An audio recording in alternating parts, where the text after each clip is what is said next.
Bonjour à tous et à toutes, ici Pharo Sadius. On se retrouve pour une nouvelle vidéo sur Vampire the Masquerade Bloodline 2. Après 7 ans d'attente, il est enfin sorti. Je suis accompagné de Valkania. Bonsoir. Voilà. Et donc là, les chutes de FPS, c'est normal. On va dire un peu notre avis là-dessus. Il y a beaucoup de choses à dire. Alors déjà, pour commencer, je vais pas le... Je vais pas énormément le comparer à Bloodline 1 parce que ça sert à rien. Dans le sens où le jeu n'a rien à voir avec Bloodline à quelques points près. Il y a juste l'univers de Bloodline. Il y a juste plein de références à Bloodline 1. Mais dans les faits, il faut pas le comparer à Bloodline 1 parce que on va être sûr d'être déçu et ce genre de choses. C'est pour ça que j'ai insisté pour que Valkania soit présent dans cette vidéo pour la simple et bonne raison qu'il n'a pas beaucoup joué à Bloodline 1, donc il aura le cerveau un peu plus frais, un peu plus neutre, on va dire. Alors que moi, Il j'ai quand fallait même complètement passé... péter une sorte de 10 heures de Bloodline, c'est c'est cassant. Voilà. C'est... Tout. Moi, voilà, moi j'ai passé... J'ai quand même fini 3 fois Bloodline 1, donc la question c'est... Ah oui, d'accord. La question c'est qu'est-ce qu'on en a pensé globalement. Donc, moi j'ai pas mal de choses à dire, donc je vais te laisser commencer, Valkania. Qu'est-ce que tu as pensé globalement de Bloodline 2 à chaud? Bah, bah écoute, oui à chaud parce que j'ai fini le jeu dans la matinée. Oui, il est 9 heures du matin hein, pour info. Ouais, il est 9h du matin. Moi je suis... Ah, il est 9 heures du matin. Moi je l'ai fini vers 4 heures du mat, 4-5 heures, un truc comme ça, peut-être un peu plus. J'ai passé 20 heures grossièrement sur le jeu. Euh, donc deux grosses sessions de 10 heures à peu près. J'ai pas eu la fin que je voulais parce que c'est très précis comme processus. Mais je referai une run avec un autre machin. Ça me ferait un succès en plus dans le processus. Bah écoute, qu'est-ce que j'en ai pensé? Bah écoute, ça reste une expérience assez cool. Je veux pas dire ça comme excuse parce que nana cyberpunk. Mais pour moi qui n'ai pas fait Bloodline 1 assez profondément pour faire des comparations, enfin des comparatifs, je dirais simplement que comment dire ça, ça reste une expérience sympathique. Après, le jeu a des qualités et des défauts, et il y a des features, etc., qui devraient être pour moi déjà implantées, qui ne sont pas, et il y a parfois pas trop de cohérence dans certains équilibrages d'ennemis, par exemple.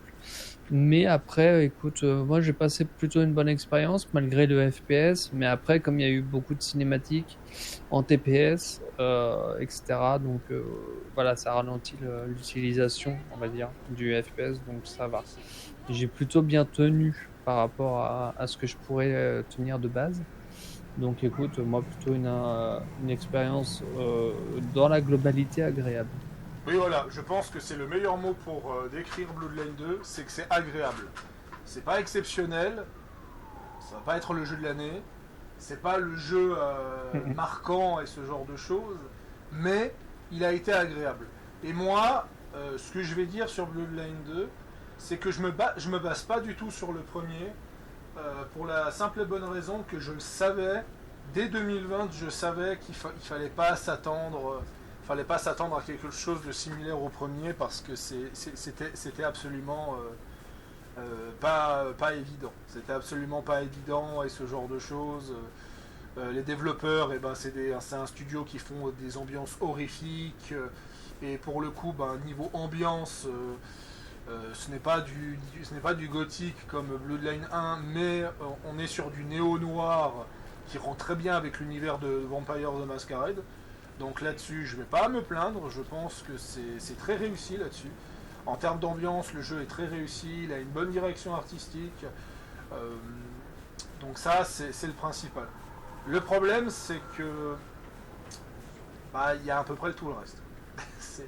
c'est que le gameplay, on va commencer par le gameplay, on va discuter à peu près du gameplay. Le gameplay est bien. Le souci du gameplay, c'est qu'il a une certaine rigidité qui ne se ressent pas beaucoup sur les ennemis humains, sauf sur un ennemi en particulier. Voilà. Un ennemi, on va le, pour pas spoil, on va l'appeler le monstre. Voilà, on va l'appeler ça les monstres, justement, la créature un peu monstrueuse. Pour ceux qui ont joué à Blue Line 1, vous voyez de ce que je sous-entends, de toute façon, parce que c'est quasiment la même chose. Mais ça, j'en reviendrai après sur le fait que la majorité des bonnes idées sont juste des repompes scénaristiques de Blue Line 1. Mais bon, ça, j'en parlerai après. Voilà, c'est... voilà, mais mis à part ce monstre en particulier, qui, en fait, il n'est pas dangereux, en fait, il n'est pas dur à battre. Le problème, c'est qu'il n'a pas de hitbox. Il n'a pas de hitbox dans le sens où quand vous le frappez, il s'en bat les couilles. Il s'en bat les couilles que vous le frappez, en fait.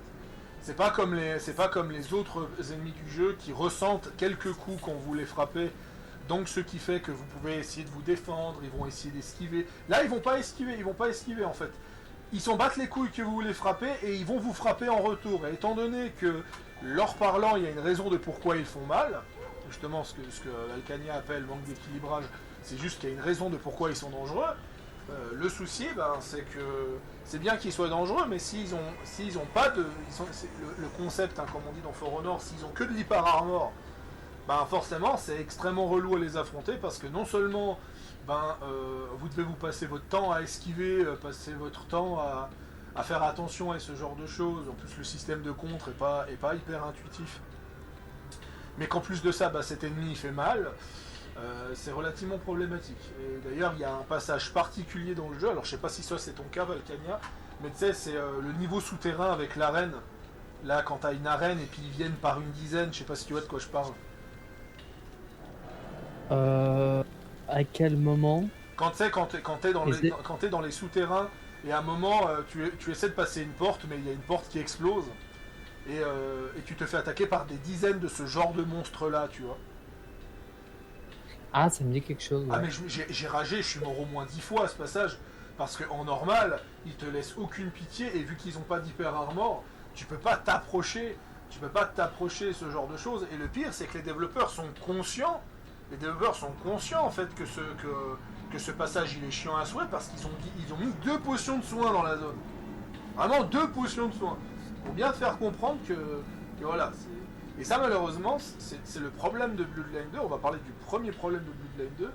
C'est que on a des combats obligatoires. Dans le sens où c'est pas juste que vous êtes obligé de vous battre, c'est le fait que vous devez vous battre pour avancer. Comme dans Devil May Cry 1 en fait. Voilà, comme dans Devil May Cry 1, sauf que Devil May Cry 1 c'est un beat'em all. Voilà, on a vraiment ce côté beat'em all de pour avancer vous devez tuer tous les ennemis dans la pièce. Vous n'avez pas le choix, même si vous maîtrisez l'invisibilité, même si vous maîtrisez la furtivité. Moi j'ai des compétences furtives pour pas que les ennemis me voient, mais j'étais obligé de les affronter parce que la porte était fermée et c'est marqué vous ne pouvez pas l'ouvrir et il y a des ennemis à proximité. Voilà, donc le jeu vous incite totalement à faire du corps à corps, vous incite totalement à vous battre, même quand vous essayez d'éviter le combat et ce genre de choses avec la furtivité, ce genre de choses. Donc le jeu il est anti-furtif. Le jeu il est anti-furtif en fait. La furtivité elle sert uniquement à gagner du temps avec les combats. Et c'est ce qui rend en fait Bloodline 2 assez simple, c'est que dès que vous maîtrisez un minimum la furtivité, dès que vous maîtrisez les compétences de furtivité, vous pouvez enchaîner la plupart des ennemis comme dans Assassin's Creed. Voilà, je pense notamment à l'Inquisition, que j'ai quasiment pas fait un seul combat loyal avec eux. Ça a consisté à faire stun, bouffer, stun, bouffer, stun, bouffer, stun, bouffer, stun, bouffer. Et j'ai fait ça tout le temps, voilà. J'ai éradiqué l'Inquisition sans les frapper, en fait, juste avec ça.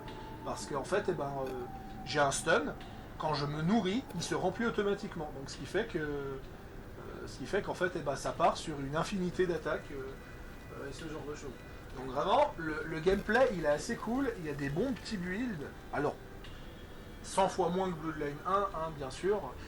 La comparaison est pas hyper incroyable.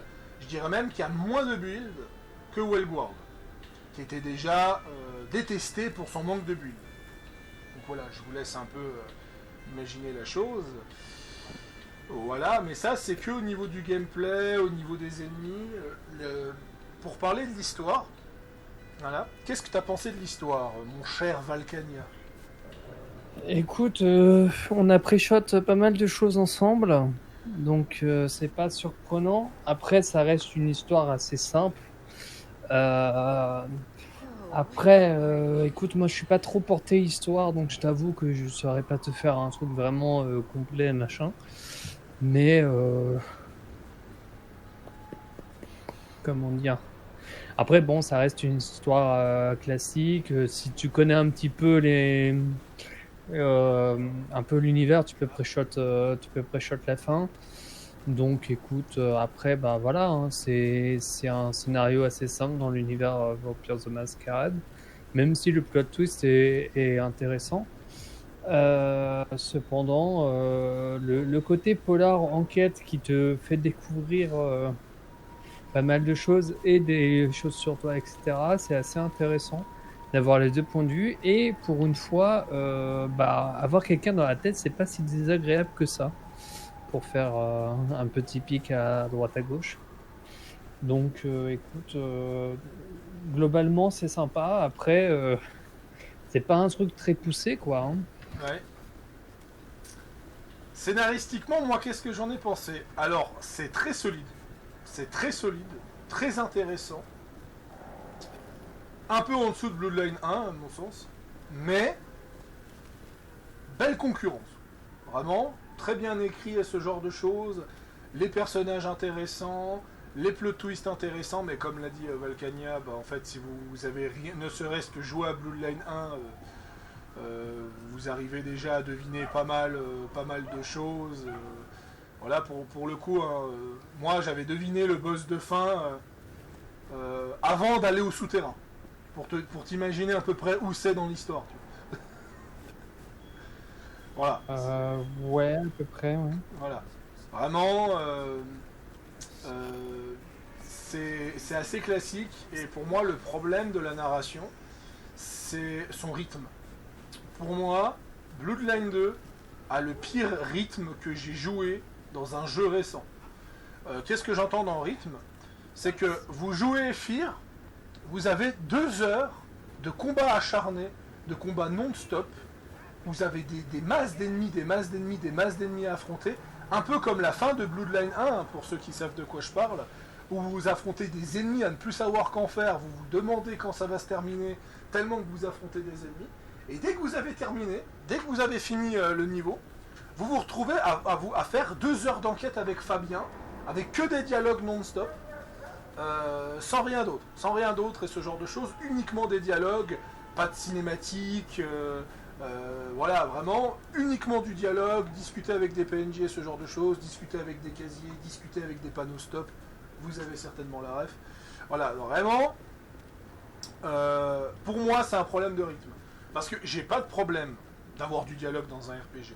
Mais enchaîner 2-3 heures de combat non-stop avec les mêmes ennemis pour me retrouver à faire 2-3 heures de dialogue sans pause, sans intermittence, sans combat, sans mise en scène, enfin si, mise en scène un peu, mais sans cinématique, voilà, vraiment 2 heures de pur dialogue, et surtout que bah, vu que le jeu il est en anglais, ça veut dire 2 heures constantes où vous allez que lire, et ce genre de choses, sans autres péripéties et ce genre de choses, c'est pas évident. Des fois j'ai l'impression que des fois j'ai l'impression que le jeu c'est un espèce de film, mais qui se switch. Ça veut dire que d'un côté vous matez un film genre Underworld, Buffy contre les vampires, et tout d'un coup vous vous retrouvez dans un épisode de police judiciaire ou ce genre de choses où il se passe rien pendant 45 minutes, où les gens débattent de qui est le criminel. Voilà. Tu vois la ref. Ouais, à peu près. Ouais. Voilà. Et ça m'a un peu perturbé, on va dire. Ça m'a vachement perturbé parce que j'adore le personnage de Fabien. Il est vraiment excellent, tout et tout. Meilleur personnage dans la tête que j'ai vu dans un jeu vidéo. Alors, désolé Kimiko, tu t'es fait voler ta place numéro 1. Kimiko de Shadow Warrior 2. Voilà, mais clairement, voilà. Mais à mon sens, ce contexte, ce twist vous avez quelqu'un dans votre tête, je pense sincèrement, qu'il faut arrêter de l'utiliser dans le jeu vidéo parce que ça nuit à la narration plus qu'autre chose. Mais si je devrais le comparer à du Johnny Silverhand, à du Oji, à du Kimiko, à Charles de Atomic Heart, je dois quand même reconnaître que Fabien est le meilleur parce qu'il est le plus intéressant. En plus de ça, il y a tout l'aspect malkavien derrière où on sent que le mec est pas net. On sent vraiment que le gars est frappé du ciboulot, qu'il y a quelque chose de pas normal. Je veux dire, il fait beaucoup d'humour noir, il fait des jeux de mots. Ah là là, vous rendez compte vous rendez compte, je me suis pris une tentative d'assassinat. Et puis voilà, je veux dire, Fabien qui raconte des blagues du genre vous savez, c'est quelque chose de manière courante en général, quand vous provoquez des gens sur internet ou ce genre de choses. Alors il se fout de la gueule, il se fout royalement de la gueule de la personne. C'est absolument magistral. Vraiment excellent personnage qu'est Fabien en tant que perso secondaire. Voilà. Un peu plus intéressante que Fear. Parce que le problème de Fear, c'est qu'on sait rien du personnage. Parce que le souci, c'est qu'on nous a imposé un perso, mais qui n'a qu'une ligne de dialogue. Non, 2. Voilà. Oui, pour savoir qu'est-ce que tu faisais avant, quoi. Elle est originaire des Balkans Anatolie. Voilà. En fonction des dialogues que vous dites, soit elle vient de Constantinople, soit elle vient d'une ville des Balkans et ce genre de choses. Voilà. Et elle aime pas le sabbat. Voilà. C'est les deux seules choses qui décrivent Fear dans Bloodline 2. Et quand tu vois ça, tu te dis, pourquoi vous nous avez imposé un perso pour faire ça ? Je ne comprends pas pourquoi on a un perso imposé. Pourquoi on n'a pas pu créer notre perso, tu vois, de dire c'est notre ancien, tout et tout, jouer sur la carte de l'amnésie avec la marque, qui est un peu bizarre d'ailleurs au passage. Notre personnage, il est semi-amnésique, il n'arrive pas à se rappeler de pas mal de choses, il n'a plus accès à ses pouvoirs, il y a plein de choses que le perso a oubliées, mais elle se rappelle d'où elle est née, elle se rappelle qu'elle déteste le sabbat, voilà. Et j'ai pas compris pourquoi notre personnage, si on a un perso imposé, j'ai pas compris pourquoi notre personnage a pris le nom d'une affiche de concert que tu vois au début du jeu. Pourquoi elle n'a pas trouvé un nom, ou pourquoi ils l'ont pas tout simplement appelé le Nomade, comme c'est le titre assez connu du personnage. J'ai pas compris pourquoi ils ont pas fait ça. Voilà, c'est vraiment, il y a des choix dans le jeu que je ne comprends pas, que je ne comprends absolument pas, qui me laissent vachement perplexe. Voilà. Moi, je connais beaucoup l'univers de Vampire the Masquerade, et j'ai rien de trouvé d'incohérent, mais il y a plein de passages où, à mon sens, ça ne pourrait pas fonctionner si le jeu était cohérent au niveau du lore. Alors pour pas spoiler, je vais pas dire les moments, mais je pourrais en citer Tu un. me le diras en privé. Pour en citer un. À un moment, t'as un personnage qui fait un contrôle mental, une domination sur quelqu'un en la présence de Fear. Tu ne peux rien faire. Fear le voit très bien, que le perso se fait dominer. Non seulement elle le voit très bien, mais elle ne le dit pas, mais en plus de ça, elle ne fait rien. Alors qu'on parle de Fear. On parle d'un personnage qui, dans le lore, maîtrise énormément de discipline et ce genre de choses. Comment ça se fait que tu ne peux pas contrer la domination et ce genre de choses? Voilà, ça c'est déjà le premier problème. Le deuxième point, ça va être un petit spoil, mais je vais quand même le dire. Les vampires de cette ville sont de génération merdique. Voilà. Ils ont tous un niveau générationnel merdique. Alors bien sûr, pour ceux qui n'ont pas joué à Bloodline 1 et pour ceux qui ne connaissent pas l'univers de Vampire the Masquerade, vous ne savez pas du tout de quoi je parle. Donc je vais vous expliquer. Dans l'univers de Vampire the Masquerade, chaque vampire a un niveau de génération. Si vous voulez savoir, Fear, c'est 7 ou 8. Voilà, on suspecte que c'est 7 ou 8. Le souci, c'est que entre ce que font les personnages, entre ce que tu lis sur les personnages, et si tu te bases sur les années de création du personnage, ben tu réalises qu'ils ont tous un niveau de génération foireux, dans le sens où la quasi-totalité des vampires ont un siècle, voire moins. Il y a extrêmement peu de personnages dans Vampire the Masquerade Bloodline 2 qui ont une génération de plus d'un siècle. Voilà. Le personnage ayant le niveau générationnel le plus élevé serait Lou Graham, sauf que Lou Graham, elle a 120 ans. Voilà. Et c'est elle la plus vieille? Apparemment, c'est la plus vieille. C'est la plus vieille des personnages, de ce que j'ai compris. Elle se catégorise comme ancien alors que c'est pas une ancienne. Hein. Voilà, dans le sens où on compare ça à Bloodline 1. Le prince, il est de l'ère napoléonienne. Donc déjà, c'est absolument pas comparable avec Bloodline 2. La majorité des persos de Bloodline 1 sont des personnages avec un niveau générationnel élevé, et le perso qui a le niveau générationnel le plus bas de Bloodline 1 fait un caméo dans Bloodline 2. Voilà, elle a juste 50 ans, un truc comme ça. Voilà, elle fait un caméo dans Bloodline 2. Alors de toute façon, vous savez très bien. Tu parles de la rousse, hein, on est d'accord. Ouais, bon, déjà, rien que. Bon, vu qu'on a dit que c'est la rousse, Damsel apparaît dans le jeu. Voilà, on va arrêter avec le mystère. Damsel apparaît dans le jeu, on le savait tous. Ah, moi j'ai rien dit, hein. Moi non, je faisais simplement. Il n'y a pas d'autres rousses dans Bloodline 1, donc c'était mort. Voilà, donc Damsel apparaît bien dans Bloodline 2.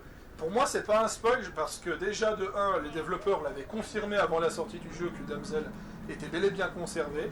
Damsel devait apparaître dans l'ancienne version de Bloodline 2. Elle devait apparaître d'ailleurs, c'était justement l'argument pour acheter le jeu. C'était que Damsel était dans le jeu et ce genre de choses. Et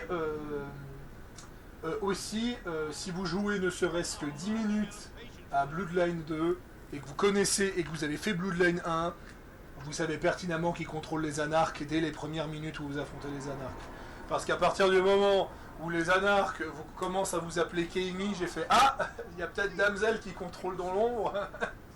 Voilà. Mais mis à part ça, voilà. Mis à part ça, de nouveau, bon, j'en profite vu que le spoil il a été balancé. Elle apparaît dans un caméo de 1 minute qui sert à rien, donc faut pas vous extasier et ce genre de choses. La scène en elle-même, elle est totalement inutile. Voilà. Sa scène ne sert qu'à une chose, c'est que si tu te prends la tête avec elle, ça te lock la fin à un arc. Donc tu peux pas faire la fin à un arc si tu te prends la tête avec elle. C'est la seule chose. C'est la seule chose d'intéressant avec le personnage. Voilà, ça vaut Je crois que j'ai pas réussi à faire à lock la fin à un arc, mais. Non, moi j'ai carrément dit que je rejoignais les anarques, donc on va dire que. Voilà, au moins c'est fait. Donc clairement, Bloodline 2 là-dessus, faut pas vous s'attendre à grand chose, vraiment. Et le souci, c'est que toute la narration de Bloodline 2 n'a pas réellement de sens parce qu'ils sont de niveau générationnel à chier. Et moi la question que je me pose, la question sincèrement que je me pose, c'est pourquoi nous avons fait... Attends, que je reformule ma phrase parce que là j'ai un peu de peine à articuler. Pourquoi on a joué un ancien dans Bloodline 2 si c'est pour avoir un niveau générationnel aussi bas? Voilà. Alors de nouveau, hein, je le répète, les générations ne sont pas dites dans le jeu. On ne sait pas de quelle génération ils sont.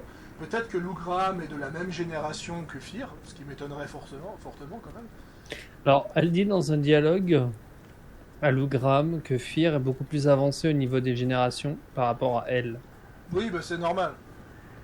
Comme j'ai dit, Fear est forcément 7-8. Par là, voire 6. Je pense pas que ce soit la... Je pense pas que les générations soient équivalentes. Voilà. Mais par contre, oui, en fait, vous regardez juste les dates. Et, quasiment le 100% des vampires du jeu, ils ont tout juste un siècle. Vraiment tout juste un siècle et ce genre de choses. Voilà, ils sont tout récents. Et voilà, c'est vraiment particulier. La majorité des vampires vieux, on va dire, et ben il meurt, il meurt dans le passé. Voilà, il meurt dans le passé, la majorité des vampires vieux, donc voilà. D'ailleurs, c'est la raison de pourquoi on les voit pas dans le présent, hein. Tout simplement. En général, c'est ça, hein. Si vous voyez pas un vampire dans le présent, c'est qu'il y a de très fortes chances qu'il a mal fini.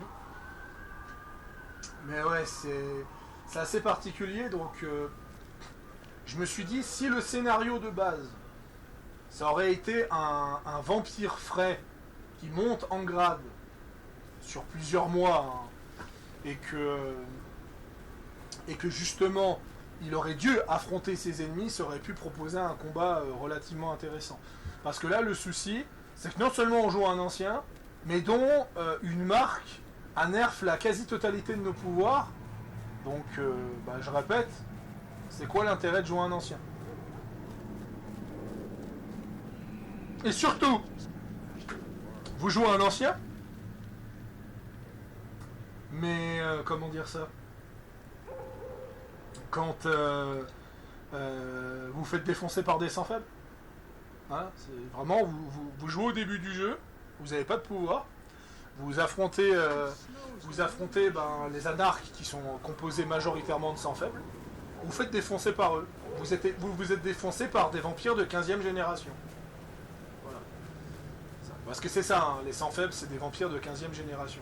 Et je pense sincèrement qu'énormément de personnages de Bloodline 2 doivent faire partie des 13 et des 14 et des 12 par là. Je pense sincèrement. Si je me base sur Swansong, la plupart des personnages que vous jouez, ils sont de 10e génération. Les personnages que vous jouez dans Swansong, sauf Galeb Bazori, qui lui, il vient à peu près, il vient de 1700, qui est de 9e génération. Donc je pense que c'est pas déconnant de dire que tous les personnages de Bloodline 2 sont de 10e génération, sauf Graham qui est de 9e.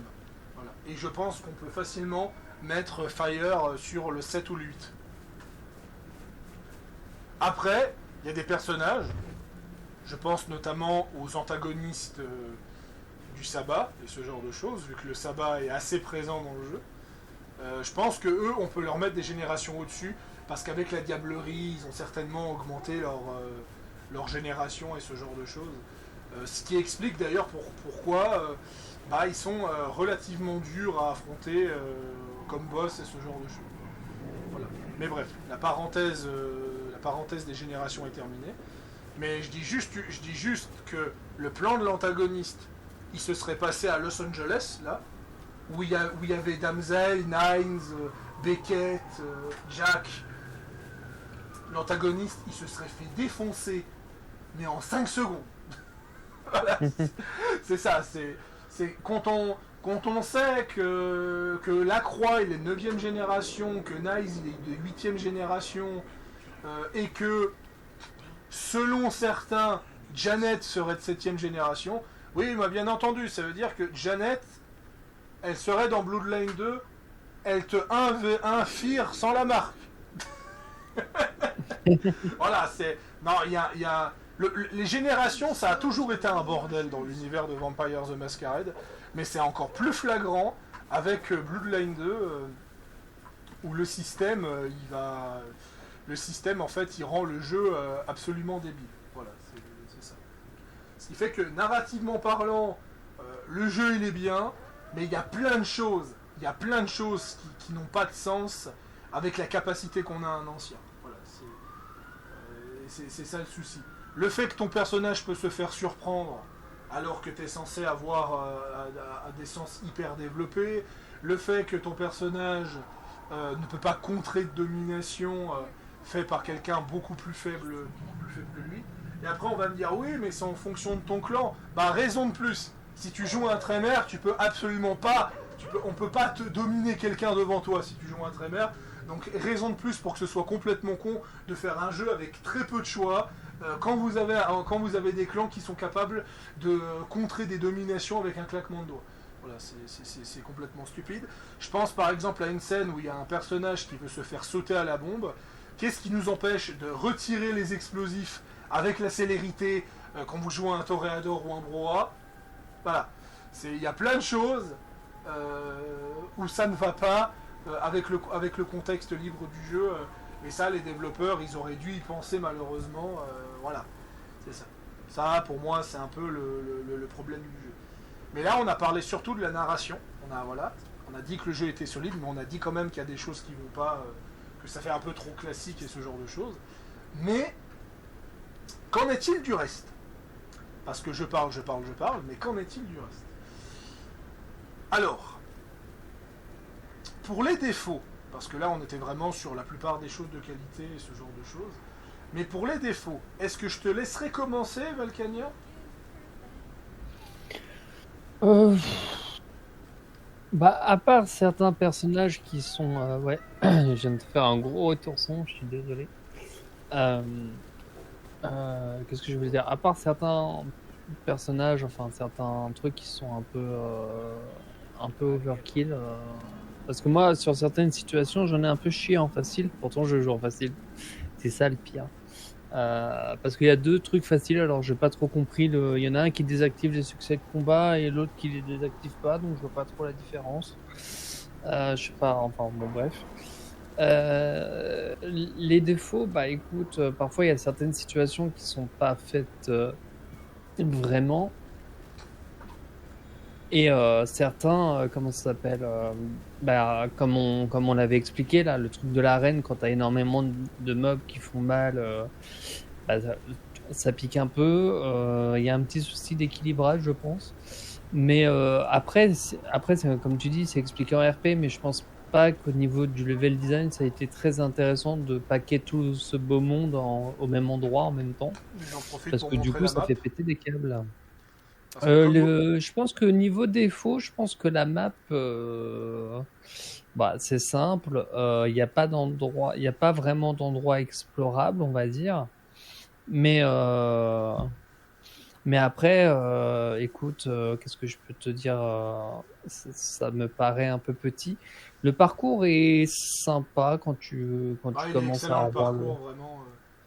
Ouais, le parcours est bien pensé pour le coup. Mais c'est là le problème, Euh, c'est que le gameplay et le parcours sont géniaux, mais il n'y a rien à faire. oui, Il n'y a pas de la quête map est vide. secondaire, il y a pas d'activité mis à part les résonances comme dans Blood Hunt. Voilà. T'avais pas de résonance. Ah non, t'as pas de résonance dans le premier. Non, parce que le système de résonance est venu après la sortie de Bloodline 1. D'accord. Ça vient du JDR Euh, en 2010 ou 2015, si je dis pas de bêtises. d'accord. Donc oui, les résonances à la Blue Dawn pour débloquer des compétences auprès des primogènes, et après qui va te demander pas mal de points de compétences à côté. Bon après, on va pas se mentir, hein, mais faire juste les quêtes principales, tu gagnes une chute de points de compétences. En fait, tu gagnes un Donc point de compétence par quête secondaire, donc tu peux gagner 3 points de compétence par nuit supplémentaire, ce qui est pas énorme. Et d'ailleurs, je vais en profiter pour faire une aparté ce que tu as dit. Le système d'arbre de compétences est le truc le plus calamiteux que j'ai vu dans un RPG. Je m'explique. Vous avez des clans, vous pouvez tout débloquer. Voilà. Alors bien sûr, vous ne pourrez pas tout débloquer en une seule game, en une seule run, tout et tout. Mais ça n'empêche pas qu'il n'y a pas de rejouabilité. Ça veut dire que, par exemple, notre ami Petit Vamp, il a joué Trémer. Il a joué Trémer, ça l'a pas empêché de prendre le baiser de trans. Moi, j'ai joué Toréador, ça m'a pas empêché de prendre l'instant Fougas. Ça m'a pas empêché de prendre la frappe éclair du Broura. Et c'est ça le problème. C'est que dès que vous avez trouvé les compétences les plus adaptées à votre façon de jouer, bah en fait, il n'y a pas trop de rejouabilité. Parce que vous pouvez absolument tout débloquer. Et ça, pour moi, c'est un vrai problème dans un RPG. Vous avez 6 clans, donc 6 façons différentes de jouer. Et en fait, ces 6 façons différentes ont été niquées dans le sens où vous pouvez débloquer et pallier votre défaut justement en fonction de la situation. Par exemple, le Toréador, Oui, donc le Il choix de a, clan, en fait, au début, c'est un peu débile, en fait. voilà, le toréador, il peut contrôler les ennemis et il peut se déplacer rapidement, mais la téléportation est imprécise. Bah, qu'est-ce que vous faites? Vous changez la téléportation, vous mettez à la place l'instant fougasse pour arrêter le temps. Comme ça, bah, vous avez un meilleur contrôle de soi. Vous jouez un Broura, par exemple. Le Broura, il est ici. Vous jouez un Broura. Vous constatez que la raillerie, ça ne sert à rien. Ben, c'est parfait. À la place, eh ben, par exemple, pourquoi pas prendre Chaudron de sang. Comme ça, bah, vous faites exploser un ennemi à distance facilement. Et puis, bah, vous allez vous occuper, des autres après. D'ailleurs, le jeu incite même à faire des combos. Combo que je n'ai pas pu faire parce que j'ai pas pensé à le faire, mais le combo chaudron de sang manipulation collective. Donc manipulation collective, tous les ennemis dans la zone est soumis à votre effet de masse. Et là vous utilisez chaudron de sang, ce qui fait que vous transformez littéralement tous les ennemis en bombes sur pattes qui vont tous exploser d'un seul coup. Et ça, chaudron de sang et manipulation collective, c'est le sort final du Trémère dans Bloodline 1 typiquement. Voilà, c'est pour dire, ils ont fait des combos, donc le jeu insiste vraiment là-dessus à mélanger au niveau des classes, et je me suis dit, bah, finalement, à quoi ça sert d'avoir les classes? Les classes vous apportent deux choses. De un, des dialogues spécifiques qui, spoiler, il n'y en a aucun avec le Toréador, et quand vous réalisez que c'était quand même le DLC, ça fait quand même grave chier.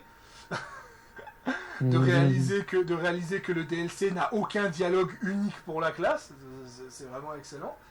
Ah oui, c'est vrai, ça devait être le DLC à la base. Ouais, moi, je n'ai jamais eu une icône Toréador de tout le jeu. J'ai jamais eu une icône Toréador s'afficher dans les dialogues. Voilà, contrairement au Trémère avec toi, comme tu me l'as montré. Donc vraiment, Ouais, je l'ai eu 3-4 fois le Trémère. Très décevant là-dessus. Et de l'autre côté, ce qui change, c'est le passif de... Comment on pourra l'appeler ça? De succion. Voilà, quand vous sucez un ennemi, quand vous le buvez, vous avez un passif. Alors le passif, c'est vous ne faites pas de bruit, vous avez un boost de dégâts, vos ennemis disparaissent au moment où vous les tuez, vous gagnez un boost de vitesse, vous gagnez un boost de résistance, vous devenez invisible. Globalement, c'est ça. C'est un petit boost. Et avec ça, et ben ça va vous dire quel gameplay je vais jouer dans ma prochaine partie. Parce que si vous voulez être bourrin, vous jouez un Broura et après vous prenez les autres classes pour combler le défaut. Si vous voulez jouer un peu plus furtif, vous allez partir sur Banu Hakim ou sur la Sombra. Et si vous voulez jouer en haute difficulté, bah vous prenez, comment il s'appelle, Ventrou. Vous prenez Ventrou pour la simple et bonne raison que vous gagnez un boost de résistance quand vous buvez un ennemi. Vous utilisez le combo baiser de transe. Donc quand vous utilisez baiser de transe, et ben, l'ennemi est sous votre volonté. Donc à tout moment vous pouvez le boire. À tout moment vous pouvez le boire. Alors ça fonctionne aussi avec le Trémère. Le Trémère, il a la capacité numéro 3. Non, la troisième. Chaudron de sang? Chaudron de sang, ouais. Chaudron de sang, en fait, ils hurlent. Et le truc qui explose, c'est le premier d'ailleurs. Quand tu les attaques. Et donc, chaudron de sang, justement, comme ils sont là pour alerter, ils sont complètement inoffensifs et tu peux les bouffer d'un coup. Voilà. Alors, pas sur les hauts level. À la différence de... Enfin, je crois que baiser de sang... les hauts level, il faut leur mid-life pour pouvoir les bouffer. Ouais, voilà. Mais voilà, c'est les deux qui peuvent, comment ça s'appelle, rendre inapte. Alors, sachant que baiser de trans, c'est vraiment sur un court instant, alors que le chaudron de sang, c'est vraiment sur toute la période où il est dessus. Et puis donc c'est comme ça, par exemple, que tu peux. C'est comme ça aussi. Moi, c'est avec le chaudron de sang que sur certains boss, quand je pouvais, bah, en fait, je les utilisais parce que du coup, je pouvais les stun. Quand ils me cassaient un peu les couilles et les bouffer. En fait. Et puis il y a Appel du Toréador qui fait ça. Donc comme je l'ai expliqué en début de vidéo, baiser de trans, appel, baiser de trans, appel, baiser de trans, appel. Et en fait, quand vous avez la capacité, se nourrir recharge un point de sang supplémentaire sur une compétence, avec le bonus passif du Trémère à la fin, et ben ça fait qu'avec baiser de trans et appel, et ben en fait ils n'arrêtaient pas de se recharger. Ouais, c'est pour ça que globalement, les ennemis, ils ont pas trop, j'ai pas trop galéré avec eux à cause de ça. Mais c'est intéressant pour le chaudron de sang, au cas où je prends le chaudron de sang pour la prochaine fois, vu que la Ouais. prochaine fois que je vais faire une run de Bloodline, ça va être avec Alors la Sombra. moi personnellement j'avais le final du Ventrue.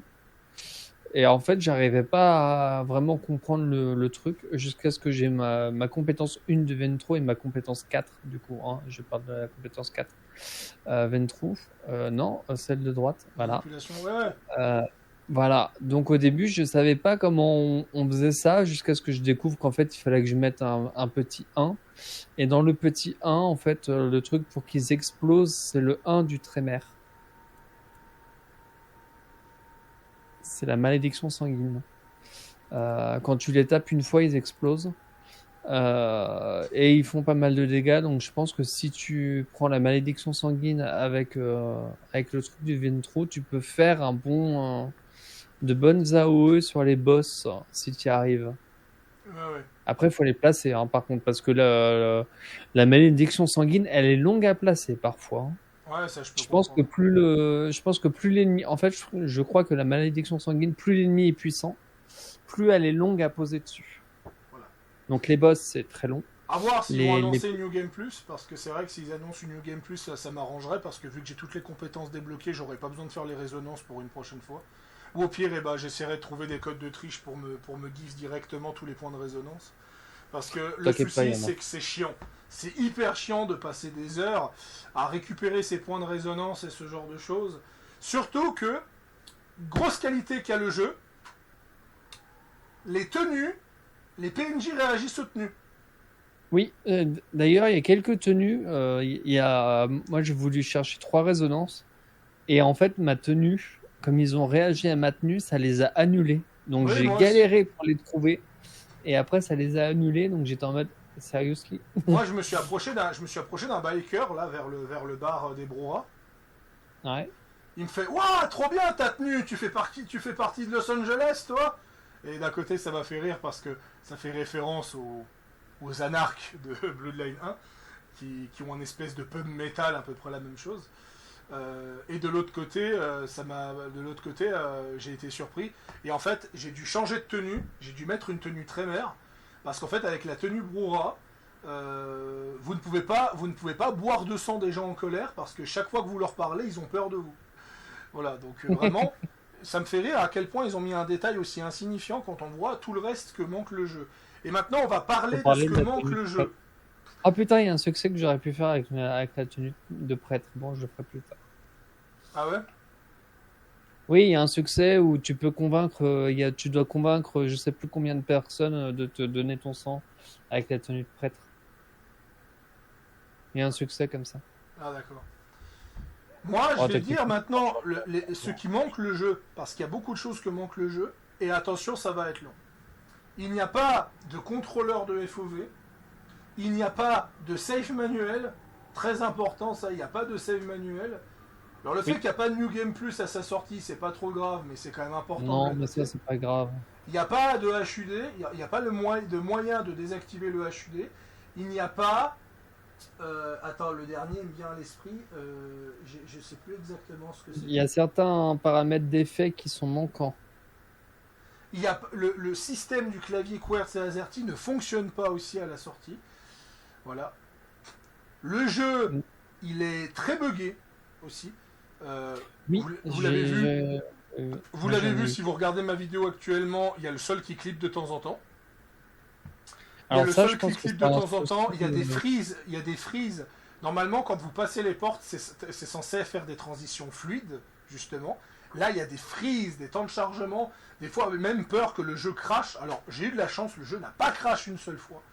Mais, Ah, t'as de la chance. mais waouh, putain, le jeu, mais en termes d'optimisation, c'est waouh, putain, Ouais, ils ont pas c'est- mal d'optimisation parce que, en fait, soit quand tu ouvres une porte, parce que ça ouvre sur la map, en fait, ça charge deux maps, la map du bâtiment et la map extérieure. Donc, quand tu sors, ça lag sévère. Et quand tu fais les souvenirs avec Fabien, quand tu fais une transition ou machin, en fait, le temps que ça charge, donc en fait, un petit souci d'optimisation. Bon, par rapport à ce qu'on avait pu avant voir sur les vidéos sur YouTube, etc., je pense il y a quand même eu un petit coup de polish, mais il en faudra encore un peu plus. Parce que c'est pas encore tout ça. Moi, j'ai eu 3 crashs, personnellement. D'accord. Voilà, surtout sur des phases de combat. Donc, donc c'est pas surprenant, mais au moins c'était pas sur des transitions, ce genre de. Ah ouais, euh, et je viens de me rappeler d'une information, alors je vais te la donner maintenant, et je vais vous la donner maintenant au cas où vous voulez jouer au jeu. Petit tips, vous prenez la compétence appel, et tout PNJ civil qui est infecté par appel devient automatiquement une résonance de fébrilité. Oh! Même les ennemis, mais ils te donnent que 20 à 40 points. C'est pour ça que j'ai 1520 points. Alors, faut Parce savoir que que je l'ai spammé comme un bâtard. quand tu fais une livraison de Madame Sorn, à un moment elle te donne 500 points de fébrilité. Ouais. Et 500 de mélancolie en fait, en fonction. À un moment, quand la livraison demande de lui ramener un paquet, tu gagnes 500 à chaque fois.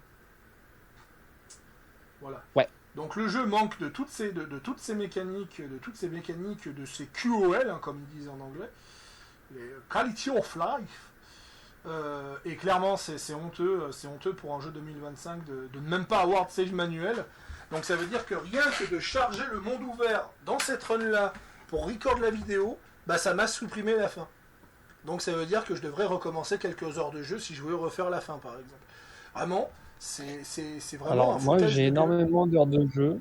Moi j'ai énormément d'heures de jeu à reprendre, mais je pense que j'essaierai de faire la fin que je veux sur une nouvelle run. Probablement pour le GMV, l'un des deux.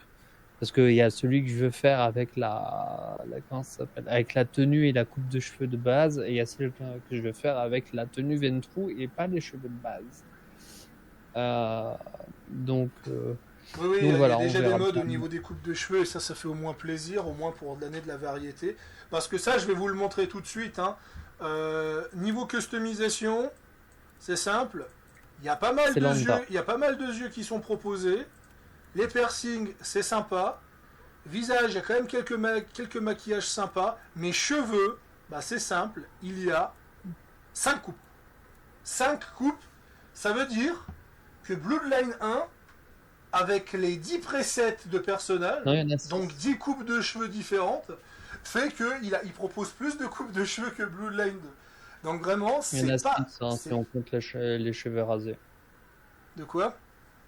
Si on compte les cheveux rasés, il y en a 6. Regarde, t'en as 2, 4 et 6. 2, 3... Ouais, ouais, avec le crâne, ouais. Enfin, techniquement, c'est pas une coupe de cheveux si t'es rasé. Mais... Ouais, mais je te dis, Mais voilà. si tu comptabilises le non-cheveux comme une coupe de cheveux en soi, hein, qui est faisable, hein, il y a des personnes qui ont le crâne rasé, Oui, hommes mais comme femmes. techniquement, c'est pas une Bah, coupe si t'as pas de cheveux. oui, bon, D'un c'est un certain, style, on va dire. d'un certain point de vue. Donc, on va dire 6 hein, parce qu'il y a 6 slots, hein, on va pas se faire chier. Donc Donc, voilà, c'est pas ouf. donc voilà. Il y a des C'est modes de coupe de c'est cheveux, vraiment il y a pas des ouf. modes de vêtements aussi qui commencent à arriver. Ouais, ça c'est bien. C'est Il y a vraiment des pas modes ouf. sur C'est le physique limité. aussi qui arrivent. De quoi? Tu- De quoi? Bah oui, il y a des modes sur le physique. Il y a un mode de tatouage, il y a des modes de vernis à ongles, enfin de trucs pour les ongles. Il y a des retextures de vêtements. Donc, euh, donc voilà. Mais Après, bon, malheureusement, bah, il y a des classiques Richel, hein, forcément. malheureusement, il y aura rien de fou parce que c'est sur une Unreal Engine, donc limitation du modding au maximum.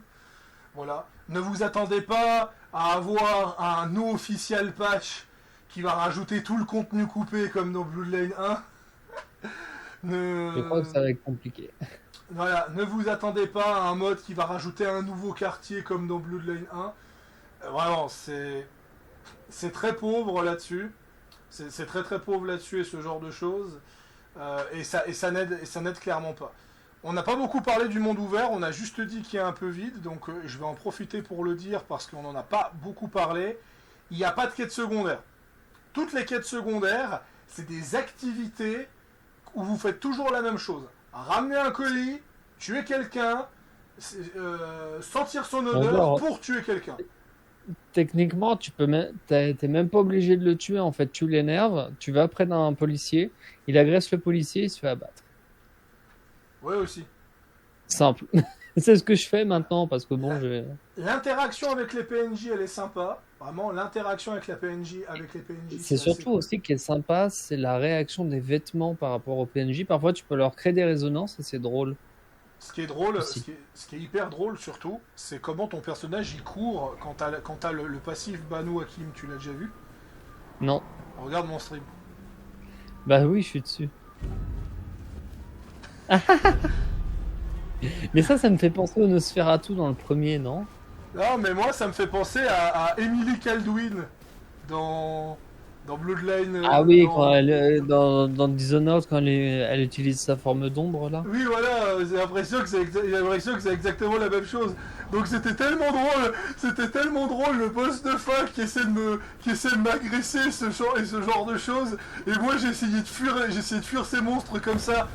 J'ai essayé de fuir ces monstres comme ça. Tu ne m'attraperas pas, tu ne m'attraperas pas. Ouais, bah fais gaffe parce que tu vas avoir une vigilance toi là-bas. Oui, oui, parce que quand tu cours comme ça, tu vois, t'as les flics qui se disent, oula, il a pas l'air normal cette personne.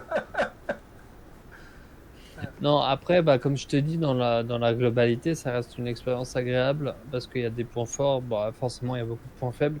Après, après, ouais, c'est vrai qu'il y a des options qu'on aurait pu avoir dès le début par rapport au HUD, ce genre de choses. Je comprends pas que ça soit pas de base pour surtout des jeux récents parce que à la limite, des jeux à l'ancienne, le HUD, bon, on s'en fout un peu, quoi. À l'époque, c'était pas la mentalité.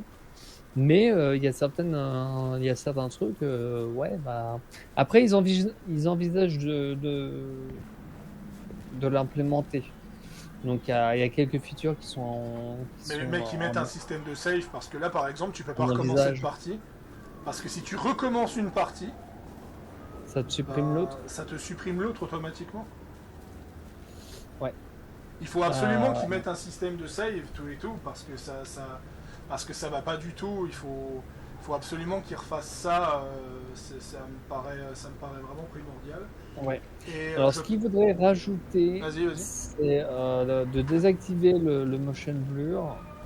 Donc, tu sais, c'est le flou de mouvement hein, pour la faire courte. Le FOV, un moyen de changer le FOV. Donc c'est ce qu'on voit sur l'écran. Hein. Si on veut avoir un écran style fisheye ou un écran très très très zoomé, grossièrement. La possibilité de désactiver le HUD ou certains éléments de HUD et de rajouter la pilosité faciale dans euh, la création de perso. Parce qu'il n'y a pas de. Ah oui, c'est vrai, il n'y a même pas de pilosité faciale. On sent vraiment Non, que le jeu. On sent vraiment que le jeu il est pensé uniquement pour un fier féminin quoi. mais je pense que le jeu il est pas fini en un sens. Oh putain, Il y j'ai a un trouvé ma premier première caméra. Nice. Oui, parce que. Moi, il me reste 5 marques machin et j'ai clean toute la map de marques de. Ouais, Ouais. Alors pas celle-là, l'autre. ah ouais, je vois de quoi tu parles. Donc ouais, c'est ça, c'est Bon. ça. Vous voyez ce que je viens de faire, c'est l'activité du jeu. Parce que les seules activités du jeu, c'est arracher des Et encore les caméras, caméras, récupérer. et encore les caméras, elles arrivent tardivement. Hein. Oui, elles arrivent au moment où ben, l'acquisition débarque. Quoi. Ouais. Il y a les croix aussi, les croix en métal que J'en tu ai peux. pas trouvé une seule. Pour info. Ah pourtant, t'en as une. Alors déjà, t'en as une dans le refuge. Ah, attends, je vais vite. Ah bah tiens. Ouais, donc ces croix-là, j'en suis à 25 sur 30, quelque chose comme ça. Ah bah je vais retourner au Euh, refuge et puis on va voir ça. Mais Comme ça, après, attends, t'es où là? T'es où? T'es vers où? juste là. Ah bah tu peux aller au prêteur sur gage, t'en as une, à Walk of the Dead t'en as une, et au garage t'en as une. Donc, t'en as une à peu près dans tous les lieux importants, sauf l'atrium, sauf le conservatoire et sauf l'église. Ouais, bah, c'est pas des lieux C'est importants. juste- Et tu peux pas. Tu peux pas. Bah, tu peux pas y aller en mode free open, quoi. C'est simplement dans les certaines missions. D'ailleurs, que le tu peux y fait aller. que l'Atrium n'est pas accessible alors que c'est la première boîte de nuit montrée de la première vidéo du jeu en 2018, c'est quand même un sacré foutage de gueule. Alors moi, j'ai vu dans les succès qu'on pouvait convaincre Isabella. Je n'ai pas trouvé comment. Alors, reviens en arrière. Non, reviens sur ta gauche. C'est dans le couloir pour aller voir la primogène. Voilà, t'as un tableau sur ta droite. Le dessin déchiré. Ah, la première croix. Allez. Voilà. Comme ça, vous en avez une, comme ça vous donne un indice. Et dans Walk Trick of the Dead, là, la librairie, la croix est posée sur un livre dans le truc, si jamais. Ouais, là j'ai un clipage comme vous pouvez le voir. Ouais, parfois c'est peut-être un peu le processeur qui rame un peu. Voilà, c'est pour dire que. Non, les croix, je les ai tous trouvées parce que je voulais faire les romances. Donc j'en ai 2 à l'heure actuelle de romances. Si on compte pas Safia, vu que Safia c'est platonique. Donc, Moi, ça a bugué. Je voulais romancer Honda et l'option, en fait, n'est jamais apparue. Ah, l'option avec le petit truc là. Ouais, alors que Fletcher et Nico me l'ont proposé, je l'ai fait avec Thorn. Alors moi c'est le succès, je pense que c'est les succès des romances qui sont buggés parce que enfin je sais même pas s'il y a des succès de romances, mais vu l'intitulé de certains succès, je pense que c'est des romances. Bah, il y a un succès avec Honda, il y a un succès avec Patience, il y a un succès quand tu lances une romance, celui-là je l'ai eu, et il y a un succès, je crois, si tu couches avec tout le monde, je crois.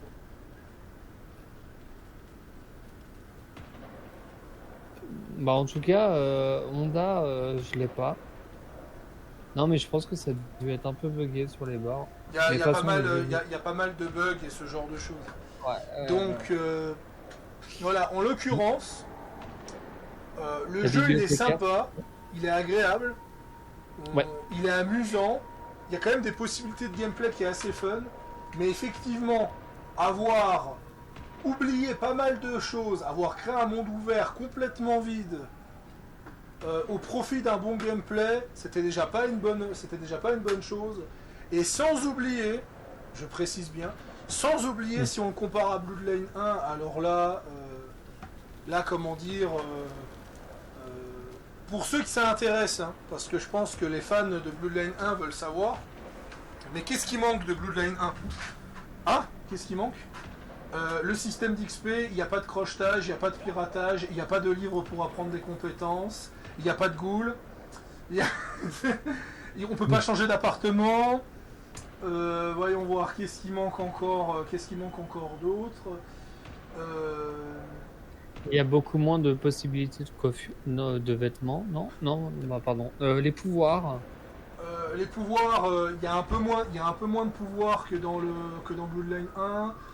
Il y a moins de vêtements parce qu'il y a 4 à 5 vêtements par classe, et étant donné qu'il y a 7 classes, bah, il y a plus de vêtements. Voilà. Mais ça, ce sera corrigé dès qu'ils sortiront de nouvelles classes, tu vois, et ce genre de choses. Les classes avaient un véritable impact sur le gameplay. Le Malkavian, tout le jeu était entièrement réécrit quand tu jouais Malkavian. Tu avais des quêtes exclusives en fonction de votre clan. Par exemple, le Nosferatu, tu avais le chef, tu avais le baron d'un quartier Nosferatu qui te filait justement une quête exclusive si tu jouais Nosferatu. Chose qui n'existe plus, non plus. Il n'y a pas de possibilité d'infiltration parce que le jeu va te donner des combats obligatoires et ce genre de choses. Vous ne pouvez pas tuer les PNJ importants. Vous ne pouvez pas tuer les PNJ importants et ce genre de choses. Pour tuer un PNJ important, vous devez avoir le dialogue pour pouvoir le tuer. Vous ne pouvez pas faire comme dans Bloodline 1, où dans Bloodline 1 par exemple, si quelqu'un te revenait pas mais que c'était pas un vampire, tu pouvais le buter. Il n'y a aucun dialogue avec les humains dans Bloodline 2. À aucun moment, on va discuter avec Fear, avec un humain, avec une intrigue humaine et ce genre de choses. Il n'y a absolument aucun contact humain, mis à part les PNJ pour boire leur sang, tout et tout, ainsi qu'une doll blood, une blood doll, comme ils disent en anglais. Il n'y a absolument aucun contact humain. Là où Bloodline 1, on passe son temps à parler avec des humains, à cacher son apparence auprès des humains et ce genre de choses, là, il n'y a aucun contact humain dans le jeu et ce genre de choses. Voilà, il y a Fear au maximum parle à quoi 2 humains, un flic vite fait un moment, et une Blood Doll, voilà, c'est tout. Donc voilà, c'est vraiment naze de chez naze là-dessus. C'est pour ça que, je l'ai dit en début de vidéo, je ne pouvais pas le comparer avec Bloodline 1, parce que bon, comparer Bloodline 1 avec Bloodline 2, c'est comme comparer un McDo avec un restaurant gastronomique, on ne compare pas ces choses. Voilà. Comme j'ai dit, c'était agréable, c'était sympa. Moi, de mon point de vue, le jeu vaut la peine d'être joué si vous le trouvez pour 10-20 balles. Par contre, non, ne le prenez pas à 70 balles, ça vaut pas la peine. Parce que là, il est à quel prix? Il est à 60 euros. 60, 70 euros, tout et tout. Et encore, on a failli avoir le Day One Clan DLC, là, qui a été annulé une semaine et demie avant parce que ça avait fait un scandale. Et franchement, quand je vois la qualité pauvre du Toréador, purée ce que ça aurait posé problème. Mais pareil, qui dit un seul quartier, qui dit pas de système de baron et ce genre de choses, pas de système où tu dois faire ton rapport à tel et tel baron et autres. Voilà, c'est vraiment, vous obéissez au prince, soit vous complotez contre lui, soit vous avez quelques interactions, voilà. Les primogènes, c'est même pas explicitement dit que ça en est, on doit deviner que c'est des primogènes. Voilà. Par exemple, Isabella, c'est la primogène Toréador, mais à aucun moment c'est dit que c'est la primogène Toréador. À aucun moment j'ai eu des dialogues pour savoir que c'était la primogène. Alors, c'est pas la primogène Toréador. Hein. Si. Ouais, alors c'est pas elle qui te donne les points. Hein. Oui. Mais justement. Mais alors moi, faudrait que je te parle d'un truc en off. Je vais éviter pas. Les primogènes, c'est les dirigeants des clans dans les villes. Ouais. Et Isabella est la dirigeante du clan. Et voilà. Suite à certains événements, on va dire que Patience a pris le lead. Mais je dirais pas pourquoi. Et voilà. Mais clairement, voilà. Non, vraiment, c'est pas sympa. Je pense que le mieux pour décrire Bloodline 2, c'est sympa. Ouais, c'est une expérience agréable. Cependant, faut pas en attendre. Faut pas avoir de très grosses attentes en fait. Je pense que ça fait le minimum syndical et encore. Et puis pour l'instant, avoir les futures mises à jour. Quoi. Voilà. Donc moi en tout cas, il y a eu quelques lignes de spoil qui ont été spoilées, donc je m'en excuse, c'est parce que c'est vrai que on n'a pas fait attention à ce genre de choses, mais voilà. Je pense qu'en vrai, dans une semaine, on aura tous oublié la sortie de ce jeu, malheureusement. On va tous passer à autre chose. Et surtout, que Bloodline 2 a un karma qui va s'achever dès demain. Car les développeurs de Bloodline 1, Léonard Boyarski et son équipe, vont sortir Outer World 2 en accès anticipé dès demain.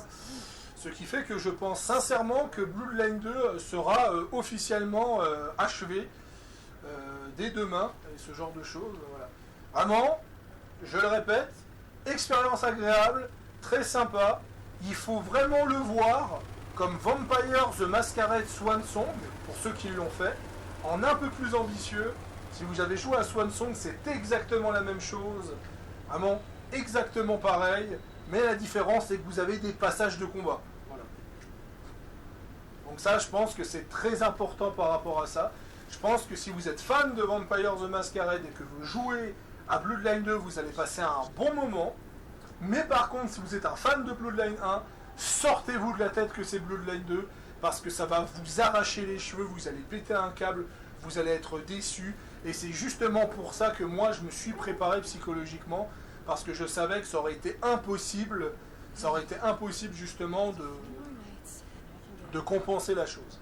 Un dernier point qui est très important, je préfère le préciser avant qu'on me tape dessus et ce genre de choses.